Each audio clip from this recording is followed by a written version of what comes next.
இன்றைக்கி வந்து சாப்பாடு அடிச்சதில் தான் வந்து சிக்கன் பிரியாணி ரெடி பண்ணியிருந்தேன். ஸோ சண்டே ஸ்பெஷலாக பார்த்தீங்கன்னா சிக்கன் பிரியாணி, ஃபிஷ் ஃப்ரை, கொஞ்சமாக ஆனியன் ரைத்தா, கூடவே வந்து சிக்கன் கிரேவி இதெல்லாமே வந்து பண்ணியிருந்தேன்.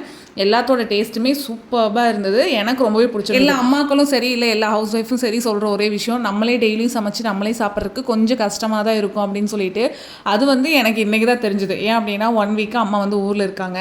இடையில ஒரு நாள் மட்டும் வந்துட்டு போனாங்க, அவ்வளோதான். மீதி நாள் எல்லாமே நான் தான் சமைக்கிறேன். ஸோ நானே சமைச்சு நானே சாப்பிட்றதுக்கு கொஞ்சம் கஷ்டமாக தான் இருந்தது. ஆனால் எப்பவுமே இந்த நான்வெஜ் சமைச்சு சாப்பிட்டேன் அப்படின்னா எனக்கு ரொம்பவே பிடிக்கும். அதுவும் நானே சமைச்சு நான்வெஜ் சாப்பிடும்போது எனக்கு ரொம்ப ரொம்ப பிடிக்கும். இன்னொன்று, மற்றவங்க சமைச்சு கொடுத்து நம்ம சாப்பிடும்போது இன்னுமே நல்லாயிருக்கும். ஏன்னா நம்ம வந்து சமைக்கிறதுக்கு உண்டான ஹார்ட் ஒர்க் வந்து போட வேண்டியதில்லை. சமைச்சு கொடுத்தாங்க அப்படின்னா நம்ம சாப்பிட்டு நிம்மதியாக இருக்கலாம் அப்படிங்கிற மாதிரி சில டைம்லாம் தோணும். ஆனால் வேறு வழி இல்லை, நம்ம வீட்டில் நம்ம தான் சமைச்சாகணும். எனக்கு என்னமோ இன்றைக்கி சிக்கன் பிரியாணியை விட ஃபிஷ் ஃப்ரை தான் ரொம்ப ரொம்ப பிடிச்சிருந்தது. மசாலாவுமே நல்லா இறங்கி செம்ம டேஸ்ட்டாக இருந்தது.